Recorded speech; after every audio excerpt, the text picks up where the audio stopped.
எடுத்த காரியத்த கச்சிதமா முடிச்சு காட்டுற துலாம் ராசிக்காரர்களே, ஏற்கனவே நீங்க வசீகரமான ஆளு. இந்த டைம்ல உங்க ராசியிலே சுக்கிரன் இருக்கிறதுனால, உங்களோட தோற்ற பொலிவு அதிகமா இருக்கும். எந்த வேலை எடுத்தாலும் சாமதான, பேத தண்டம் இந்த முறைகள்ல எதையோ ஒண்ண பயன்படுத்தி அதில வெற்றிய காண்பீங்க.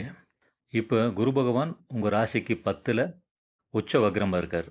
டிசம்பர் 6 வரைக்கும் அதே நிலைமையில இருப்பாரு. அதுக்கப்புறம் மிதுன ராசிக்கு போயிருவார். அதாவது உங்க ராசிக்கு 9ஆம் இடத்துக்கு. இந்த டைம்ல நீங்க செய்ய வேண்டிய ஒரே காரியம், அரசு பணியில இருக்கிறவங்க, அரசு காரியங்கள்ல ஈடுபடுறவங்க கொஞ்சம் ஜாக்கிரதையா இருக்கணும். உங்களுக்கு மேல் அதிகாரிகள்னால கொஞ்சம் தொந்தரவு வர்றதுக்கு வாய்ப்பு இருக்கு. மற்றபடி உழைப்புக்கேற்ற முன்னேற்றம் உண்டுங்க.